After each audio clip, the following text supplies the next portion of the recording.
Hello, everyone. Welcome to the program. This is Sunday Politics live on Channels Television. I am Sean Okimbale here in Abuja. Welcome to the program as we turn attention to the controversy surrounding the recently reintroduced 5% fuel surcharge under the Nigeria Tax Act 2025. While the federal government insists this is not a fresh tax, but a long-standing provision under the Farmer Act. But labor unions and civil society organizations are arguing that it is the first time Nigerians are being directly taxed at the pump. With inflation already squeezing households, questions remain about the 1 trillion naira in unpaid farmer funds and whether this surcharge is truly about fixing our roads on simply another burden on citizens. I mean, you can't contest the intelligence of someone like Zach Adedeji and what Taiwo Yedele has done in his committee. But the big question here is that can you wish away what could be the burden on Nigeria, on the average Nigerians? Of course, we do know that part of what is being said is that the discretion of the Minister of Finance comes to play. But the Minister of Finance has since come out to say, look, that is not in play just yet, and it is not in consideration as of yet. So what do we expect? Let's break down the facts and the politics of it and perhaps the implications. We dig deeper into some of what has become major stories in the land over the last few days. First and foremost, my first guest tonight is a senior advocate of Nigeria, Mr. Femi Falana, who is live for us virtually. Thank you so much indeed, Mr. Falana, for joining us tonight on the program. Thank you very much, Tim. Give us an understanding. I saw the statement which you released, and you are saying that federal government should forget about asking Nigerians to pay any more tax. They should focus on what they are owing farmer, which is to the tune of 1 trillion naira. So in essence, it is the federal government that is owing, not the Nigerian people, is it? My position is that by virtue of Section 14 of the FEMA Act of 2007, there has always been a provision, there was a provision that 5% users charge, that's the language, would be deducted by the government and paid to an account. 40% will be allocated to the federal government to fix federal roads, while 60% will go to the states, state agencies to fix roads, state roads. Unfortunately, the law was not implemented. So by 2011, the state of the roads had become so terribly bad. I wrote to FEMA to fix the roads. And I wanted to know how much have been collected so far between 2007 and 2011. FEMA wrote to me, replied to the fact that the government had never given them the money. And so, we now turn to the government. Why have you not done your duty under the law? Embarrassing the circumstance, the government transferred the sum of, I think, 832 million to FEMA to fix the roads then. It was a lot of money at the material time. We hadn't experienced terrible devaluation of the currency at that time. And the battle continued. By October 2022, Senator Bassi, the Senate chair on FAMA, disclosed that the federal government was owing 1 trillion. And you know what was being done was that the money was being deducted from source. In other words, it was built into the price by PPRA, you know. So the government was collecting the money, but the money was not remitted. This new tax will challenge the government to find out what happened to the collection of the money in the past, so that we can start with having the 1 trillion released to fix our roads. And then the government has said, we're not about starting the new tax, the fuel tax. We're going to consider other variables. So I guess the government wants to go back to the drawing table and ensure that it is not accused of multiple taxes or double taxation, because consumers will pay VAT for buying fuel. To now have additional 5%, I think this is what Nigerians are complaining about. So and for what we just read today, is that the fuel taken from Nigeria, the Dangote fuel, is now cheaper in Togo than Nigeria. I think about 65 naira. So the government will have to review these developments and ensure that more hardship is not imposed on Nigerians.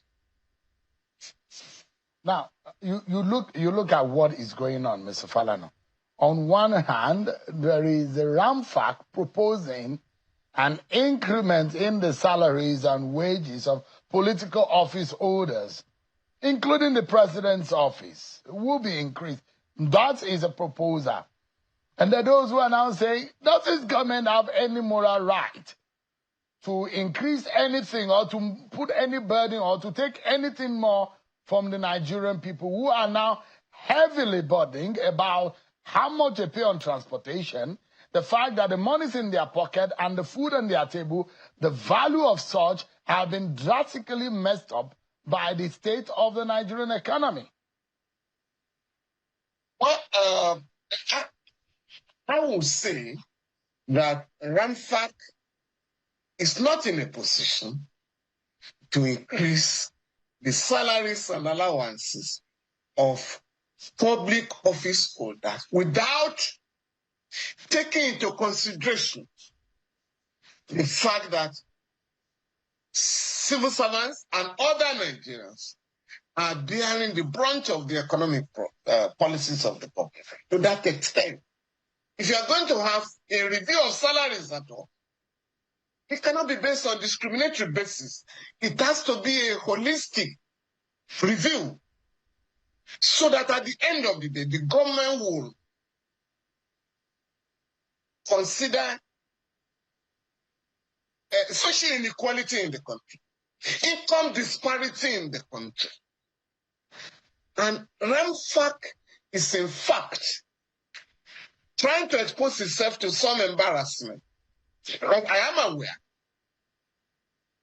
that in 2025, in the 2025 Appropriation Act, the budget of RAMFAC was ballooned almost to 3,000% level. 2, there is a judgment, a valid and subsisting judgment of the Federal High Court in the case of Monday Ubani and the Senate, Serad, and other civil society organizations, and the Senate, to the fact that the salaries of National Assembly members be reviewed to reflect the economic reality in the country. So again, it has to be holistic. Furthermore, there are people in the National Assembly, particularly in the Senate, who are receiving humongous pension awards in addition to their salaries and allowances. 6, not fixed by RAMFAC, because Section 70 of the Constitution imposed a duty on RAMFAC to fix the salary and allowances of all public officers. That has not been done by RAMFAC. It's a matter of fact, this regime, this administration, has reviewed the salaries and allowances of judges upwards. Again, that is supposed to be the duty of RAMFAC. So I believe that RAMFAC is flying a kite to the fact that we have got a stage in the country where, in view of the dollarization of the economy and the devaluation of the national currency, we need to review the salaries and allowances of all public officers, all civil servants in Nigeria. And then, while that is being done, the government must also question the effect of its economic policies.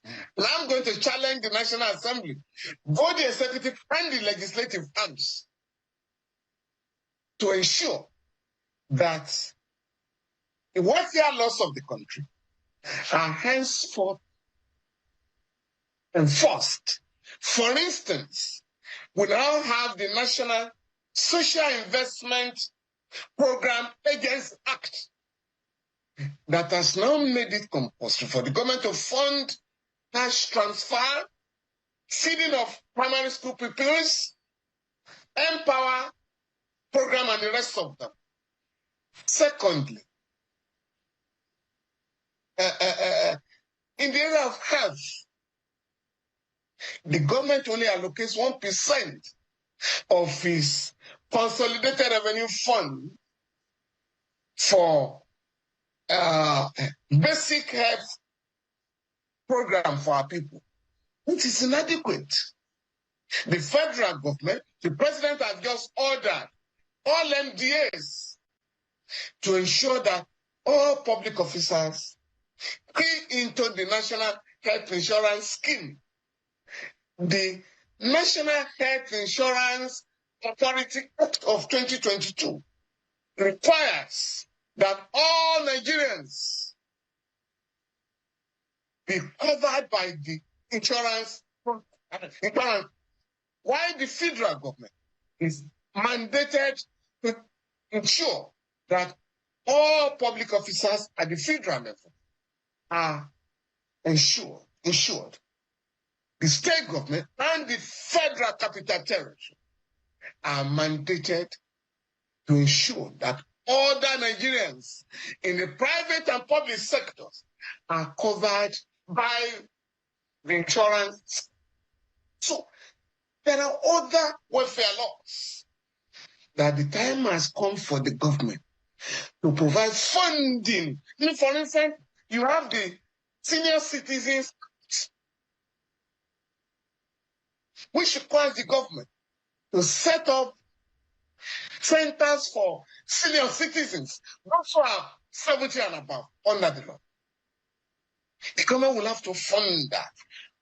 All physically disabled people will have to be given education up to senior secondary school level. The government has also set up by law a majority and out of school children. The commission will have to be funded. So there are many other laws that the government will have to fund, Falana, so that the government. So I'd like to jump in. You were one of those Nigerians who were in the forefront of subsidy removal in 2012. You were very vocal Against subsidy removal. Subsidy removal in 2012. And you look at what has happened to the lives of Nigerians, those who debate whether or not the policy of the Tinubu government is in the right direction or not. The flotation of the Naira, the corridors, the foreign exchange corridors, and the removal of subsidy. There are arguments as to the manner in which this government has gone about it. And there are those who will be thinking that the electricity tariff, the tariffs that are being imposed on Nigerians, does it look, and now RAMFAC saying whatever they are saying, the issue of the 5% fuel surcharge has come up again. Is it a provocation by this government against the Nigerian people, or what exactly, or could it mean an insensitivity of the government to the Nigerian people? What exactly is going on?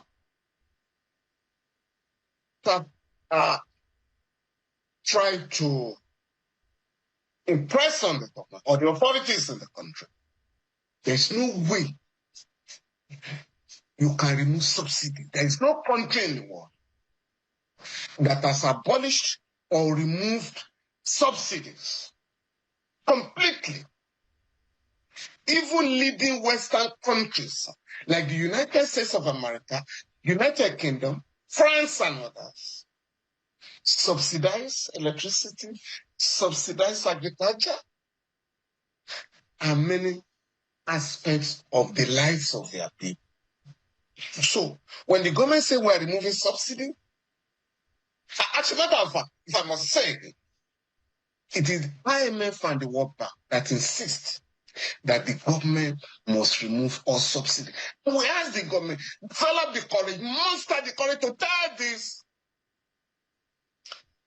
Western imperialist institutions that there is no country that has succeeded on the basis of the prescriptions of the Brethren Woods institutions. And that is why we have to review the economic program of the government. It's not by taking one, at a time. It has to be holistic. You cannot devalue the currency. You cannot dollarize the economy while you are also removing subsidies. And at the same time, you try to single out political office holders with a view to increase their salaries and allowances.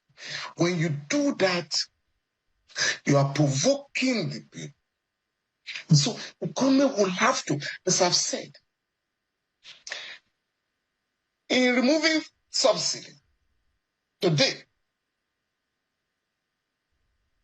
what is shared at the end of the month by way of statutory allocations has tripled what was shared before the removal. For instance, I think it was May 2023. What was shared by the three tiers of government was 655 billion naira. In July this year, it was 1.8 trillion. In August this year, it was 2 trillion. So the government at the federal and state levels, and at the SA, local government levels, will have to reflect the increase in statutory allocation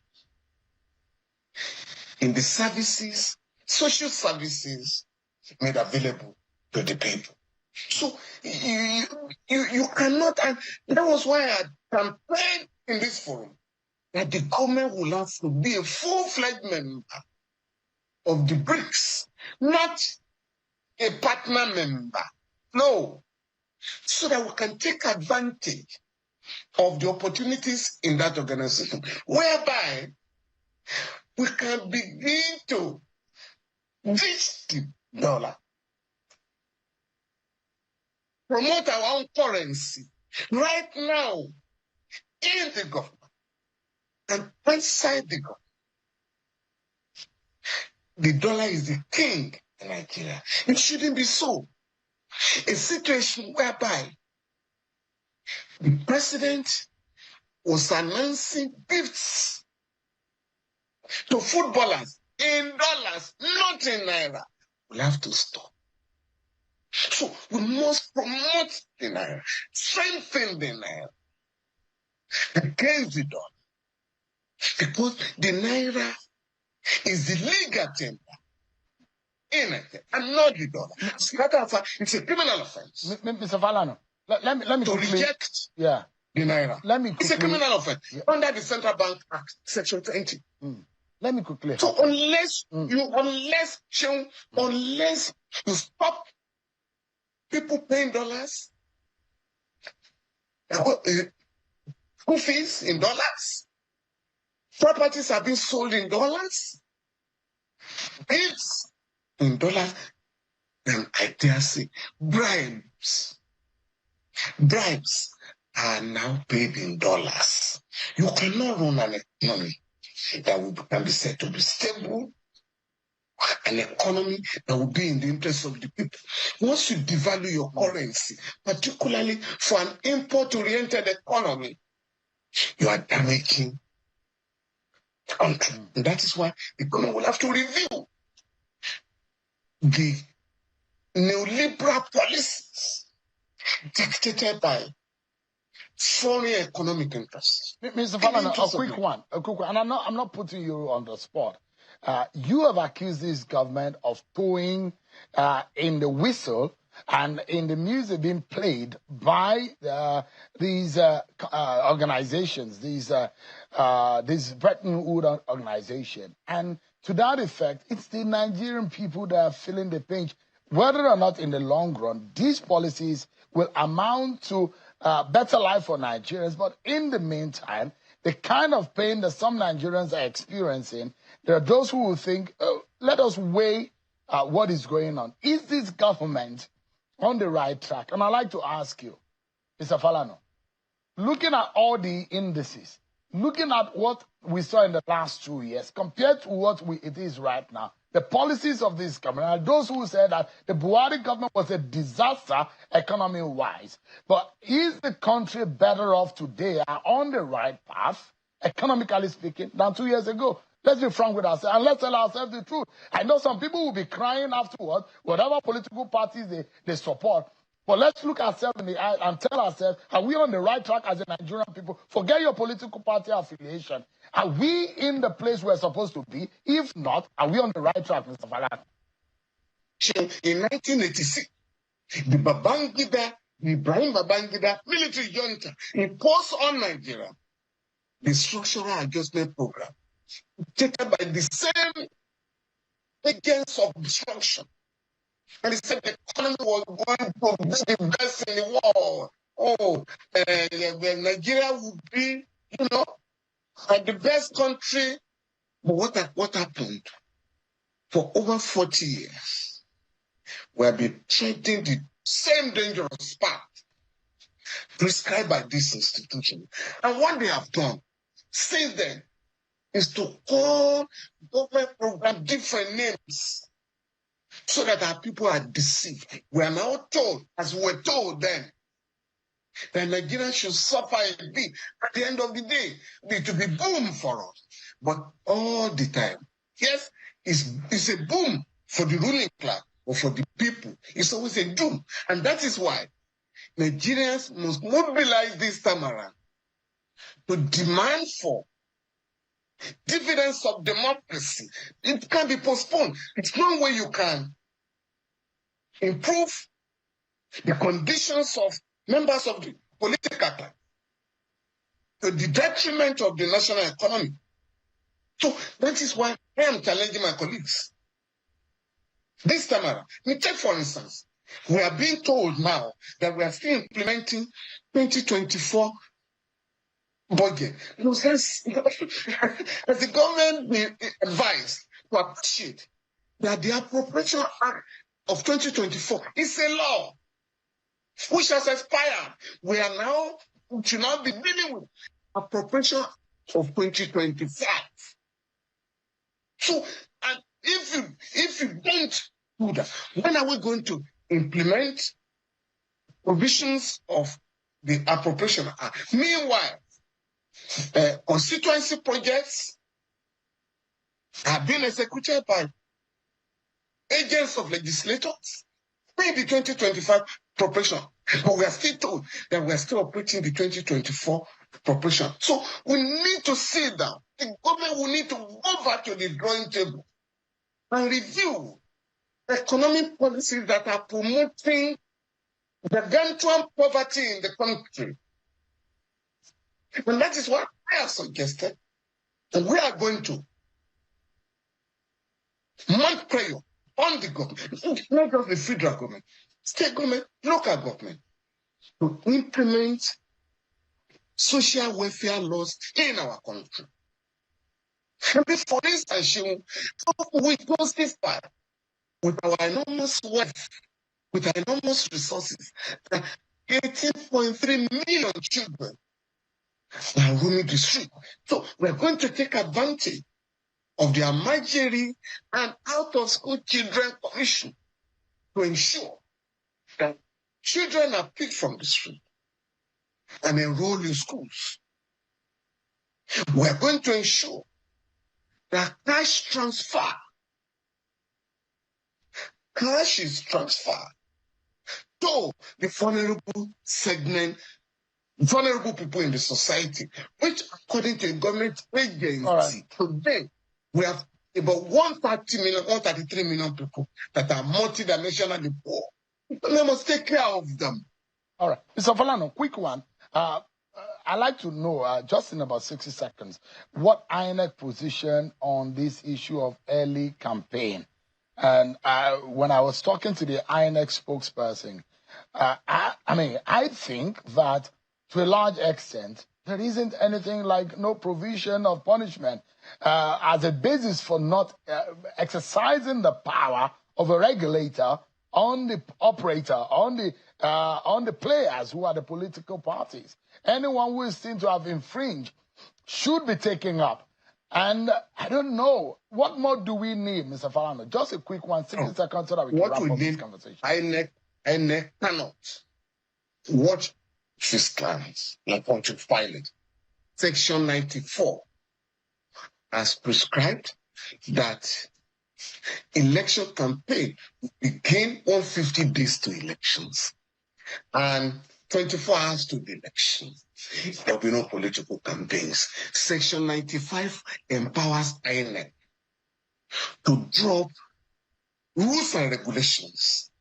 The Constitution, paragraph F, part 1 of the third schedule, has empowered INEC, the Constitution, INEC to monitor campaigns in line with rules and regulations prescribed by INEC. So INEC has not, brought out rules and regulations to stop this illegality. The law cannot cover all situations. The law drafters thought they were dealing with a civilized political class. No. Now that they are violating the law, INEC has a duty empowered by the Constitution and the Electoral Act to bring out rules and regulations. And by the way, INEC is required to charge some of these guys before the court. Let them come to court and say, sorry, my lord, there's no provision for punishment. Merely ordering them to speak. And if you fail to comply with the order of court, you'll be committing contempt and you can go to jail. So let INEC not be deceived into believing that we can have political campaigns for 4 years. It's not gone anywhere. So governance, is being thrown to the dogs. So we must, and there are other provisions that are being violated with serious prescriptions, including up to 10 million naira fine. Even your media house, cannot promote one political party to the exclusion of others. You cannot use state government people, government officials cannot use any state apparatus, including vehicles, including media houses, to promote one political party or the other. There are serious violations that are going on. You cannot campaign on the basis of ethnicity or religion. That is going on. And there are serious punishments recommended by the law. So INEC will have to seek proper legal advice. Do the needful in the interest of the country. Mr. Femi Falana, Senior Advocate of Nigeria, thank you so much indeed for your time tonight. I appreciate it. Thank you very much, Sean. I appreciate it. Up next on the program, how are the political parties receiving the warning on early campaigns? And the new political parties announced by INEC will be getting the views of the man who heads all of the political party, the national chairman of the Interparty Advisory Council, Alhaji Yusuf Dantale. He joins me next on the program. Stay with us, everyone. We'll be right back.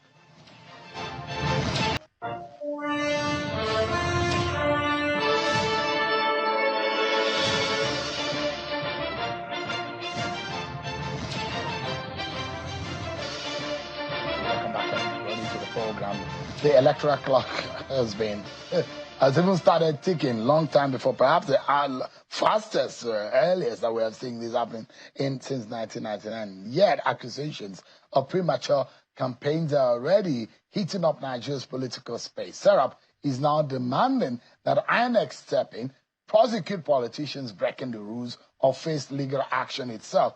At stake is not just the sanctity of our elections, but the rule of law, accountability, and the economic cost of a prolonged campaign season. With us tonight is the national chairman of the Inter-Party Advisory Council, Alhaji Yusuf Dantale, to help us unpack the legality, the politics, and the implication for Nigeria's democracy. It's good to see you, national chairman. Thank you. Good evening. What exactly is going on with some of you? Because you are the leader of the political parties. And when INEC is coming and say, the democracy we are running is at risk because of this early campaign, are you worried yourself about it? Thank you. Last week, we had a roundtable with organized by INEC with speakers, like the keynote speaker, like the former INEC chairman, Professor Tahiru Jega, members of the National Assembly, security agencies, and on political parties. So there was a lot of argument on what constitutes a pre-election campaign and what is not. But commonsensically, and what is applicable in the Electoral Act is that you don't campaign openly until 150 days to the election and 24 hours before the period of election. But here, we have situations where people campaign, you see billboards across, you see it everywhere. People come out using the paraphernalia of their offices to campaign, even though it's not about saying, okay, vote for this person or vote for that person. Then others will come and say, no, some of these things you are seeing, we are not the ones doing it. It's our supporters that are doing it. Yes, your supporters are doing it, but you can also tell whoever your supporters are, maybe denounce them that if you do this, I distance myself from this, it's not coming from me. It is very easy. So what I'm saying is that we should be able to separate governance from politics. You see somebody 1 year into his administration of 4 years, people are already campaigning and bringing posters for. So it is an aberration, and I think we should be able to tame some of these things, because if in democracy, all competitors are expected to have a level playing ground, and that is why we say it is a free, fair, and credible elections. But where one individual or one political party or one group of persons are campaigning, they are taking advantage, okay, of their offices to campaign ahead of others. I think it is unfair, it is unjust, and it is not welcoming at all. You think that the playing field is not level? It's not level, of course. Is it INEC's fault, or the government's fault, or the opposition? Whose fault is it that the playing field is not level? It is the political class. It is the politician. You see, INEC personnel are appointed by somebody, from the chairman of the INEC to the commissioners of INEC. What INEC did for me last week is, look, our hands are tied. Come and help us look at this thing. But I don't agree that. Where are we? INEC's hands are tied. I'm not done. No. Yeah, I understand that's where I'm going to. Yeah. Because there were several positions. Because the positions are what exactly constitutes a pre-election campaign. Because the campaign is when you say, okay, vote for this person, vote for that person. But here, this argument is that, no, it's just the pictures that are there. But nobody is saying vote and or don't vote. So the law is not clear on exactly what constitutes that thing. So some of what there, at the end of the day, what the resolution is about, since the Electoral Act, we're in the process of amending the Constitution and the Electoral Act, it should be explicitly clear what constitutes a pre-election campaign. But Chairman, here is it. You live in Abuja, sir. In the entrance into Abuja, just about when you're coming from the airport and when you are exiting from the express, there are two big billboards that you will see with Mr. President. I'm an idea to mention names right now because there are other political parties that may be involved. And I said the other time when the INA person was on the program to say, look, the ones that we see, we can say. There are pictures of the president and 2027 written beside it. That is clear enough. And when you say that you do not see, Nigerians are not stupid, Nigerians are not blind. I'm very sure that you can see. As the IPAC chairman, don't you see that billboard when you're coming this way? It is not even the entrance. Even on the street, as you are coming on the road too, it's on the expressway. And I guess those who are doing that are embarrassing the political party and embarrassing the president himself. I have always said it, and I will continue to say it. His Excellency Ahmed Bola Tinubu Asiwaju is a Democrat. He's one person that historically, we know he fought for democracy in Nigeria. So we are saying that some of those things that you think or you feel that they were wrong that time, even if you are not the one doing it and it's vicariously being done, in your name you should be able to say, no, don't do this, I am not part of this. Because sincerely, I see it as an aberration that 2 years or less than 2 years into an administration, people are already campaigning. Early 2025. Yes. Those ones were erected. So, it is not a welcome development. Campaign. What you do for the people. Your administration will speak for you to come. It is not, the billboard does not speak. But what you do, Nigerians are feeling what you do. Your constituencies are feeling what you do. That is enough campaign for you, and not the billboard and the posters that are pasted all around. As a body of the body that organizes of these political parties, do you have an avenue where you talk to each other? And share notes in all of this, but because we are going into a very critical elections, and I think that the intensity of some of the narratives that we are hearing over the last month would tell us naturally what this election portends, and we're seeing a lot of activities. Do you share note? Do you have a sense of what is causing this kind of tension that we're already seeing ahead 2 years before an election? Thank you, Mr. Sheung. I will always reiterate this. Why do we seek political office in Nigeria? It's very unfortunate that most of us that seek political office are not doing this because we want to serve the people, but because we have made it business that we want to live and die in it. So until we are able to begin to see or go to serve the people or seek political office because we want to serve rather than going to make money, then these things will continue. The enumeration, when you were talking about the request or the campaign about increasing the salaries and allowances or remuneration of political office holders, it's embarrassing. It's a national embarrassment. What Nigerians are going through today, and then first, we don't even know exactly what the salaries and allowances of the current political office holders are.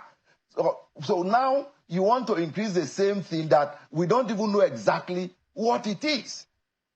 Recently, there were arguments in the National Assembly when some senators who come out to say, okay, we take-home pay is about 1.2, 1.3, but the senator came out and said, no, I take home about 20 million every month. This is different from other allowances. This is different from constituency project and all that. Nigeria is going through a lot. Today, we have the power. Now we look at some people, some of those who were in power yesterday. Today, they are seeking to come back to power using other languages or other slogans.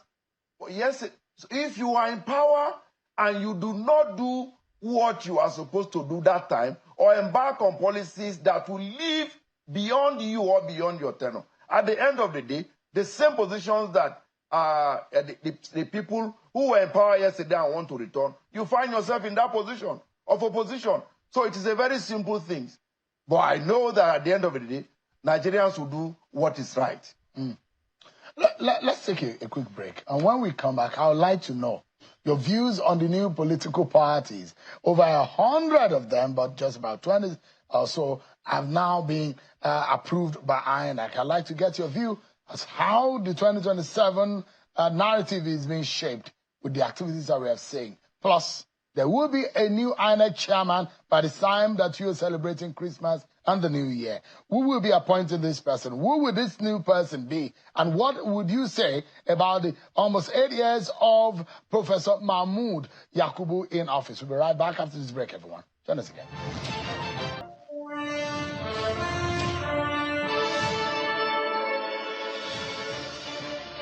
Thanks so much, everyone, for staying with us. So, in the past few days, IPAC has now cleared 14 organizations in a pre-qualification period for as a political party organization. But what does this mean?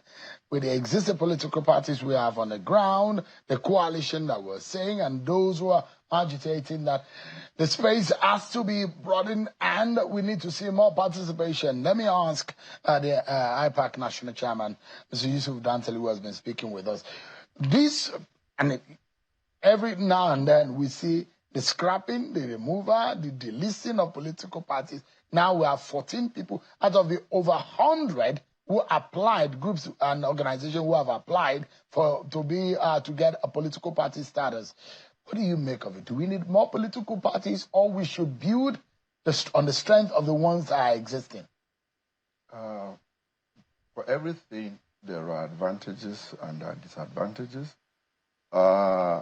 Nigeria, the population of Nigeria today is above 200 million, or maybe 300. We don't know exactly what the population of this country is.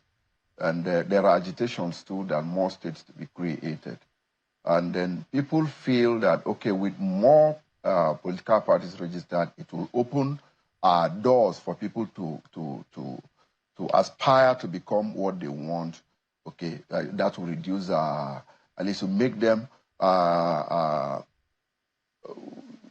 face the challenges of restrictions in getting into political parties to get to what they want, or to contest election the way they want. That is one part. On the other part, we have been advocating political parties have not been able to operate on equal terms.